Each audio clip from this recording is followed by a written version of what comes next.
Red Bull Global Rallycross adds Total Quartz as its new official lubricant partner in 2018.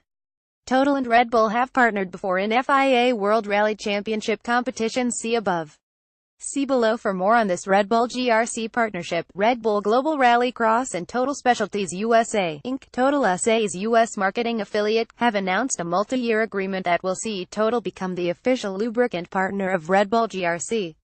Through its Total Quartz brand, Total will leverage Red Bull GRC's nationwide live events, broadcasts, and digital and social content platforms to grow its footprint in North America. Across the globe, the Total Quartz brand is known for excellence in its oil and lubricants, and excellence in motorsport, said Red Bull GRC CEO Colin Dine. We are beyond excited to reveal a multi-year partnership with Total as the official lubricant partner of Red Bull Global Rallycross, and we look forward to writing the next chapter in its incredible racing heritage. Total has a long and storied motorsports history, including partnerships in Formula One, 24 Hours of Le Mans, World Rally Championship, and Dakar Rally, among others. Legendary drivers from Sebastian Loeb to Sebastian Vettel have campaigned the brand's iconic red and white colors to countless race wins and world championships. This is a significant time for Total as we embark on our sponsorship as the official lubricant partner of Red Bull Global Rallycross. We are very pleased to partner with such a strong and influential brand as Red Bull GRC, and we look forward to growing the relationship in years to come, commented Christophe Duzu, Senior Vice President, Lubricants for Total Specialties USA, Inc. Brisselton, GA. It's been a busy 13 hours of track activity from Road Atlanta at Moto Petit Le Mans, with a mix of practice, qualifying and race activity. Quick notes and results links are below. IMSA Practice the No. 90 Visit Florida Racing Ligier JSP 217 Gibson and number 6 Team Penske Oreca 07 Gibson topped the charts in the day's first two practice sessions, with the Visit Florida Ligier up top in the morning and the Penske Oreca up top in the afternoon. Practice 1, Practice 2 night practice saw a third different car up top in the number 2 Tequila Patron ESM Nissan On-Road DPI Practice 3 C36OR Practice 1 and Core Motorsports Practice 2 topped Continental Tire Sports Car Challenge Practice and GS, with the CRGI Dubaro Nissan Altima leading both sessions in St.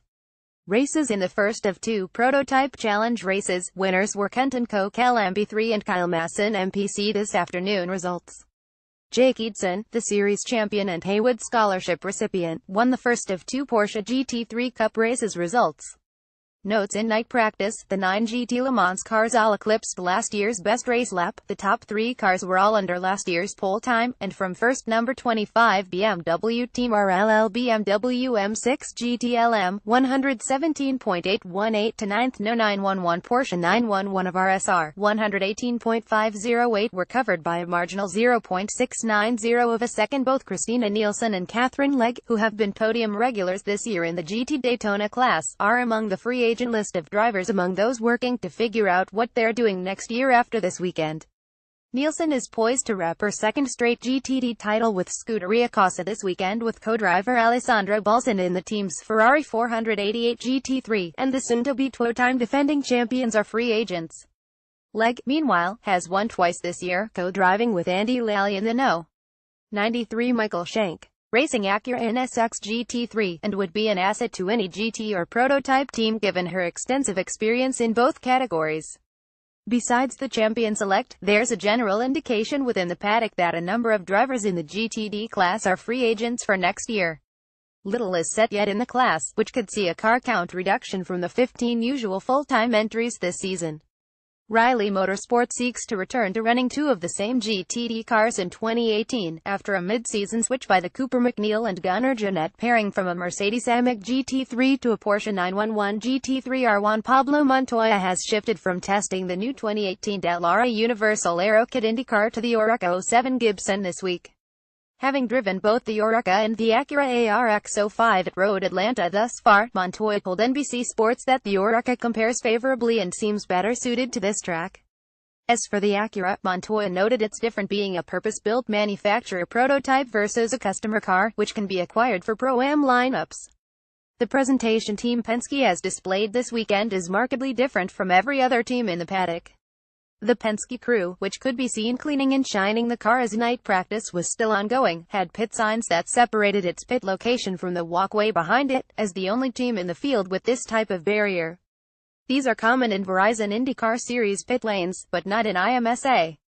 Porsche factory stars Nick Tandy and Earl Bamber are back this weekend, with the pairs yet unsure where they will be placed next season. Following the impending end of the Porsche 919 Hybrid LMP1 program, Porsche usually announces its lineup at its season-ending Night of Champions event in Germany in December. Both told NBC Sports they would love to make racing returns on a more regular basis to the US if they present themselves. Further breakouts with both will follow. Gustavo Menezes makes his first IMSA start of the year, the young Californian having starred in the FIA World Endurance Championship with the Signatech Alpine team over the last 2 years and is part of the Oreca 07 entered by Rebellion Racing. Menezes told NBC Sports he concluded a late deal to be in the car as third driver. Like others within the paddock, he's not quite sure his plans for 2018 as yet, but he'd be an asset as a rare young American driver with significant prototype experience at his disposal. It's actually Sheldon van der Linde, not Kelvin van der Linde, as third driver along with Connor De Filippi and Christopher Mize in the number 29 Monteplast by Land Motorsport Audi R8 LMS.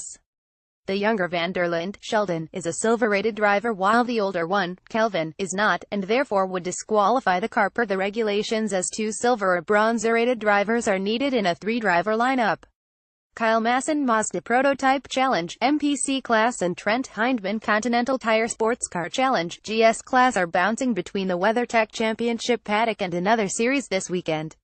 2004 Indianapolis 500 champion Buddy Rice, full-time driver in the number 20 BAR1 Motorsports Oreca FLM09, noted he flew in early enough to ensure he could watch his beloved Arizona Diamondbacks topple the Colorado Rockies on TV here in Atlanta in the National League wildcard play-in game.